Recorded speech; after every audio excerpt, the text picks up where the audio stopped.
కష్టములు పాపే తల్లి అష్టైశ్వర్యములొసగే తల్లి అష్టలక్ష్మిగా అవనిలో వెలిగే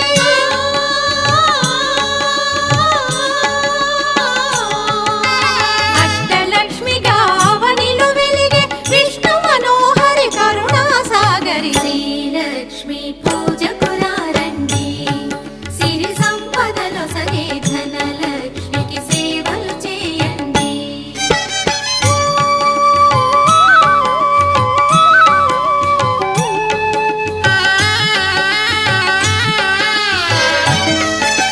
సౌభాగ్యములను గూర్చే తల్లి సౌభాగ్యలక్ష్మి ధన కనకాదులనొసగే తల్లి ధనలక్ష్మి ధనలక్ష్మి నోమును